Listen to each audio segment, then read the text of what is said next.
Hey traders, welcome to our channel. So today Tuesday, second session of the week. So இன்னைக்கு market வந்து நம்ம expect பண்ண மாதிரி தான் வந்துட்டு ரியாக்ட் ஆயிருந்துச்சு. அண்ட் தென் ப்ரீவியஸ் டேவே வந்துட்டு மண்டே வந்துட்டு நம்மளோட அனாலிசிஸ் வீடியோவில் ஷேர் பண்ணியிருந்தோம். ஸோ என்னென்ன சினாரியோஸ் கிரியேட் ஆனால் எங்கெங்கே என்ட்ரி எடுக்கலான்ட்டு ஸோ ஒரு கிளான்ஸ் வந்து அதை பார்த்துட்டு வந்துடுவோம். ஸோ ஒரு 2 கேண்டில் ரிட்ரேஸ்மெண்ட் வந்ததுக்கப்புறம் பையிங் எக்ஸ்பெக்ட் பண்ணுறது ரொம்பவே ரிஸ்கியர் சைட் ஆயிரும். ஸோ ஒரு நல்ல ஒரு சிக்னிஃபிகண்ட்டான செல்லிங் பார்த்தீங்கன்னா ஸோ கரண்ட் டுடேக்கான ஓப்பனிங் லெவல், ஸோ அந்த லெவல் வந்தால் கூட ஒரு சிக்னிஃபிகண்ட் செல்லிங்னே எடுத்துப்போம். ஸோ இந்த பர்டிகுலர் லெவலில் வந்துச்சுன்னா அண்ட் தென் ப்ரைஸ் வந்து ஃபர்தராக இந்த இடத்துல ஏதோ ஸ்ட்ரென்த் ஷோ ஆனால் அண்ட் தென் அங்கேருந்து ஒரு பையிங் எக்ஸ்பெக்ட் பண்ணலாம். அண்ட் தென் ரொம்பவே high probability case means higher லெவலில் போணுச்சுன்னா first swing morning first swing வந்துட்டு பையிங் கிரியேட் ஆனால் அந்த ஹைஸ்லேருந்து இன்ட்ராடே ஹைலேருந்து ஒரு செல்லிங் மூமெண்டம் வந்து எக்ஸ்பெக்ட் பண்ணலாம்.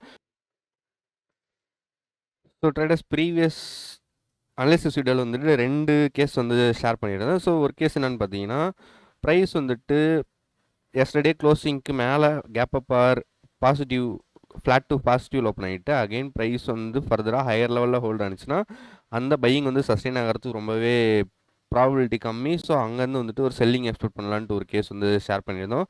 ஸோ ரெண்டாவது கேஸ் என்னன்னு பார்த்தீங்கன்னா சிக்னிஃபிகண்ட்டான செல்லிங். ஸோ மார்னிங்லேயே வந்துட்டு கேப் டவுன்லேயே நல்ல சிக்னிஃபிகண்ட், ஏன்னா இந்த கேப் அப் கேப் டவுன்ஸுமே வந்துட்டு நம்ம ஸ்விங்காக தான் கால்குலேட் பண்ணிப்போம்.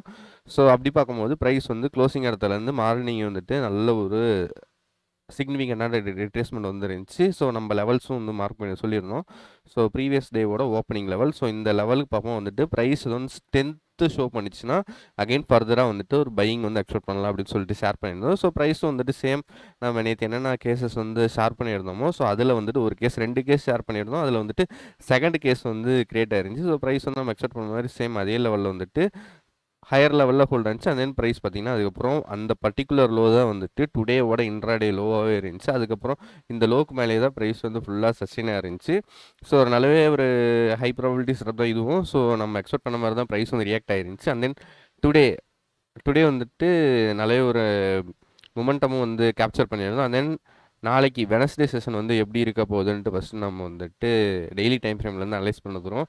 ஸோ ப்ரைஸ் பார்த்தீங்கன்னா நியர்லி லோஸ்லேருந்து பார்த்தீங்கன்னா கண்டினியூவாக 3 டே வந்துட்டு மார்க்கெட் வந்து பையிங் சைடில் வந்துட்டு க்ளோசிங் ஆகுது. ஸோ லாஸ்ட்டு தேர்ஸ்டே செஷனும் கூட பார்த்தீங்கன்னா என்ன இருக்குது, ப்ரைஸ் வந்துட்டு ஓப்பன் ஆகிருக்கு, செல்லிங் வந்திருக்கு, ஹையர் லெவலில் க்ளோஸ் ஆகிருக்கு. அண்ட் தென் மண்டே செஷன் கூட பாருங்கள், ப்ரைஸ் வந்து ஓப்பன் ஆகிருக்கு, செல்லிங் வந்திருக்கு, ஹையர் லெவலில் க்ளோஸ் ஆகிருக்கு. அகெயின் டுடேவும் பார்த்தீங்கன்னா என்ன பண்ணியிருக்கு, மார்க்கெட்டு செல்லிங் வந்திருக்கு, சப்போர்ட் கிரேட்டு ஹையர் லெவலில் க்ளோஸ் ஆகிருக்கு. ஸோ கண்டினியூஸ் 3 டேஸ் பார்க்கும்போது சேம் பேட்டர்ன் வந்துட்டு ப்ரைஸ் வந்துட்டு ரியாக்ட் பண்ணிட்டு போயிட்டுருக்கு. ஸோ ஒரு மார்க்கெட்டில் ஒரு ஜென்ரலான ஒரு நேச்சர் என்னென்னா மல்டிபிள் டைம் வந்துட்டு பேக் டு பேக் வந்துட்டு ஒரு சினாரி வந்து நடந்துக்கிட்டே இருக்காது. ஸோ ஆல்ரெடி பார்த்திங்கன்னா 3 வாட்டி வந்துட்டு சேம் பேட்டர்னை வந்துட்டு ஃபாலோ பண்ணிவிட்டு அகைன் 4th நாளைக்கும் வெனஸ்டேவும் வந்துட்டு மார்க்கெட் வந்து சேம் அதே மாதிரி ஓப்பன் ஆகிட்டு செல்லிங் வந்துட்டு இன்ட்ராடே லோ கிரியேட் ஆகிட்டு அகைன் பையிங் நான் எக்ஸ்பெக்ட் பண்ண மாட்டேன். ஸோ அந்த மாதிரி கேஸ் கிரியேட் ஆனால் ரொம்பவே ஒரு கம்மி ப்ராபபிலிட்டி கேஸ். அந்த மாதிரி நான் வந்து அந்த மாதிரி சினாரியோஸ் வந்து ஃபுல்லாக வந்து அவாய்ட் பண்ணுறது ரொம்பவே நல்லது. ஸோ நாளைக்கு என்னென்ன கேசஸ் வந்து கிரியேட் ஆகும்ட்டு ஃபஸ்ட்டு வந்து பார்த்துருவோம். ஸோ ஃபஸ்ட்டு கேஸ் ரொம்ப high probability setup means first case என்ன சொல்லுவோம்னா ப்ரைஸ் வந்து அகைன் ஃபர்தராக வந்துட்டு flat to negative or flat to positive open ஆகிட்டு அகைன் ஃபர்தராக ஹையர் லெவலில் ஹோல்ட் ஆனிச்சுன்னா அந்த பையிங் சஸ்டெயின் ஆகிறது ரொம்பவே சான்சஸ் கம்மி, ரொம்ப ரொம்ப ரொம்ப கம்மி ப்ராபபிலிட்டின்னு சொல்லுவேன் அந்த பையிங் வந்து சஸ்டெயின் ஆகிறது. ஸோ அதுக்கப்புறம் ப்ரைஸ் எதுவும் வீக்னஸ் வந்துச்சுன்னா அங்கேருந்து வந்து ஒரு நல்ல ஒரு ரிட்ரேஸ்மெண்ட் கிடைக்கும். ஸோ அந்த ரிட்ரேஸ்மெண்ட்டை கேப்சர் பண்ண தான் நம்ம ட்ரை பண்ணணும். அண்ட் தென் செகண்ட் கேஸ் என்னென்னு பார்த்தீங்கன்னா ப்ரைஸ் வந்து நியர்லி வந்துட்டு ப்ரீவியஸ் மீன்ஸ் டுடேவோட இன்ட்ராடே ஹை. ஸோ இதுதான் டுடேவோட இன்ட்ராடே ஹை. ஸோ இந்த ஹைக்கு கீழே ப்ரைஸ் ஓப்பன் ஆகிட்டு அகைன் ஃபர்தராக வந்துட்டு ஹையர் லெவலில் போகாமல் ஹையர் லோ கிரேட் ஆகிட்டு வீக்னஸ் வந்துச்சுன்னா அங்கேருந்து வந்து ஒரு செல்லிங் எக்ஸ்பெக்ட் பண்ணலாம். ஸோ நாளைக்கு வந்துட்டு நான் வந்து எந்த பையிங் சைடுமே வந்துட்டு எக்ஸ்பெக்ட் பண்ண போகிறது இல்லை, full and full sell side தான் வந்துட்டு எக்ஸ்பெக்ட் பண்ண போகிறேன். ஏன்னா வந்துட்டு ப்ரைஸ் வந்துட்டு லோலேருந்து பார்த்தீங்கன்னா நல்ல ஒரு சிக்னிஃபிகண்டான ரிட்ரேஸ்மெண்ட் வந்து கொடுத்துட்டு ஸோ லோஸ்லேருந்து பார்த்தீங்கன்னா நியர்லி 3 டேஸ்லேயே மார்க்கெட் பார்த்தீங்கன்னா 2% 1% பக்கமாக வந்துட்டு பையிங் சைடில் க்ளோஸ் ஆயிருக்கு. ஸோ லோலேருந்து பார்க்கும்போது நல்ல ஒரு பையிங், அண்ட் தென் எஸ்டர்டேவும் பார்க்கும்போது லோலேருந்து நல்ல ஒரு பையிங், அகைன் வந்து டுடேவும் தான் நல்ல பையிங்க. ஸோ அகைன் வந்துட்டு நாளைக்கு சேம் இதே பேட்டர்னை பேஸ் பண்ணி மார்க்கெட் வந்து ரியாக்ட் ஆகாம கேட்டிங்கன்னா ரொம்பவே கம்மி சான்சஸ் தான். ஸோ அதனால தான் வந்துட்டு நாளைக்கு வந்துட்டு நான் செல் சைடு ஓவர்வியூ எடுத்துகிட்டு வந்திருக்கேன். ஸோ 2 செல் சைடு செட்டப். ஃபஸ்ட்டு செட்டப் என்னென்னு பார்த்தீங்கன்னா, ப்ரைஸ் வந்து ஹையர் லெவலில் போணுச்சுன்னா அந்த பையிங் சஸ்டெயின் ஆகிறதுக்கு சான்ஸ் கம்மி. எங்கே intraday first intraday high create ஆகுதோ, ஸோ அந்த ஹைக்கு மார்க்கெட் வந்து ரியாக்ட் ஆனிச்சுன்னா, ஸோ அந்த ஹை தான் வந்துட்டு நாளைக்கான இன்ட்ராடே ஹையாகவே இருக்கும். ஸோ அதுக்கப்புறம் ப்ரைஸ் வந்துட்டு லோவர் லெவலில் சஸ்டெயின் ஆகிறதுக்கு நிறையவே சான்சஸ் இருக்குது. ஸோ நெக்ஸ்ட்டு செகண்ட் கேஸ் என்னென்னு பார்த்தீங்கன்னா, டுடேவோட இன்ட்ராடே ஹை. ஸோ இதுதான் இன்ட்ராடே ஹை. இந்த ஹைக்கு கீழே கேப் அப் ஓப்பன் ஆகவோ இல்லை ஃப்ளாட் டு நெகட்டிவில் ஓப்பன் ஆகிட்டோ ப்ரைஸ் வந்து வீக்னஸ் ஷோ வந்துச்சுன்னா அங்கேருந்து வந்து செல்லிங் அசோட் பண்ணலாம். ஸோ இது 2 கேஸ் தான். எந்த பையிங் சைடுக்கான சினாரியோவுமே இல்லை.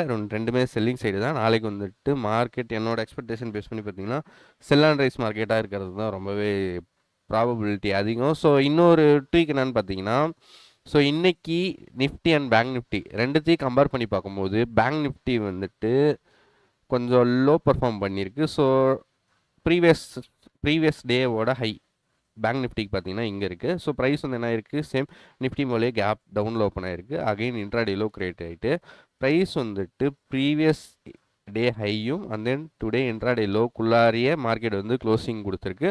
ஸோ எந்த ஒரு ப்ரீவியஸ் டே ஹை பிரேக் பண்ணிட்டு எந்த ஒரு மொமெண்டமும் இல்லை. ஸோ இந்த ரேஞ்சுக்குள்ளாரே தான் வந்துட்டு மார்க்கெட் வந்து ட்ரேட் ஆகி க்ளோஸ் ஆகிருக்கு. பட் நிஃப்டி வந்துட்டு பார்த்தீங்கன்னா, ஸோ கொஞ்சம் நிஃப்டி ஸ்ட்ரென்த்தை ஷோ பண்ணி க்ளோஸ் ஆயிருக்கு. ஸோ ப்ரீவியஸ் டேவோட இன்ட்ராடே ஹையோட கம்பேர் பண்ணி பார்த்தீங்கன்னா மார்க்கெட் வந்து சேம் எப்பயும் போல் கேப் டவுன் ஓப்பன் ஆகிட்டு அண்ட் தென் லோ கிரேட் ஆகிட்டு நல்லா ஹை பிரேக் ஆகிட்டு நல்ல ஒரு மொமெண்டமில் க்ளோஸ் ஆகிருக்கு. ஸோ நாளைக்கு வந்துட்டு என்னோட எக்ஸ்பெக்டேஷன் நிஃப்டியில் செல்லிங் சைடுக்கு. ஸோ இந்த செல்லிங் சைடை வியூ வச்சுட்டு பேங்க் நிஃப்டியில் எக்ஸிக்யூட் பண்ணுறது ரொம்பவே high probability and then momentum வந்து அதிகமாக கிடைக்கும். மீன்ஸ் ஏன்னு கேட்குறீங்கன்னா, ஆல்ரெடி வந்துட்டு வீக்னஸ் வந்துட்டு இந்த இடத்துல வந்துட்டு சஸ்டெயின் ஆகிட்டே வந்திருக்கு வீக்னஸ். ஸோ ஆல்ரெடி வீக்னஸ் வந்து சஸ்டெயின் ஆகிருக்கு. அண்ட் தென் நிஃப்டி ஆல்சோ வந்துட்டு செல்லிங் வந்துச்சுன்னா ஆல்ரெடி வீக்னஸ் சஸ்டெயின் ஆகிட்டு இருக்க அந்த பர்டிகுலர் சிம்பிளில் பார்த்தீங்கன்னா இன்னும் செல்லிங் ப்ரெஷர் வந்து அதிகமாக வரும். ஸோ அந்த ஒரு பேஸ் பண்ணி தான் நான் வந்துட்டு இன்கேஸ் வந்துட்டு நாளைக்கு வந்துட்டு செல்லிங் சைடு செட்டப் வந்துட்டு நிஃப்டியில் கிரியேட் ஆனிச்சுன்னா நிஃப்டியில் என்ட்ரி எடுக்கிறதுக்கு பதிலாக பேங்க் நிஃப்டியில் என்ட்ரி எடுத்தால் இன்னும் கொஞ்சம் வந்துட்டு சேஃபர் சைடாக இருக்கும். மொமெண்டம் வந்து ஈஸியாக வந்துட்டு கேப்சர் பண்ணலாம். ஏன்னா ஆல்ரெடி வந்துட்டு செல்லர்ஸ் வந்து சஸ்டெயின் ஆகிட்டே க்ளோஸ் ஆயிருக்காங்க. அண்ட் தென் டுமாரோவும் வந்துட்டு நிஃப்டியில் ஆல்ரெடி செல்லிங் வந்துட்டு பேங்க் நிஃப்டியில் சஸ்டெயின் ஆயிருக்கு. அந்த நிஃப்டியும் செல்லிங் வந்து ஷோ பண்ணிச்சுன்னா ஸோ பேங்க் நிஃப்டியில் நல்ல ஒரு மொமெண்டம் வரதுக்கு சான்ஸ் அதிகமாகவே இருக்குது. ஸோ நாளைக்கு செல் சைடு செட்டப் வந்துட்டு பேங்க் நிஃப்டியில் எடுக்கிறது வந்து ரொம்பவே ஹை ப்ராபபிலிட்டியாக இருக்கும். ஸோ இதை இன்றைக்கான செட்டப்ஸ்.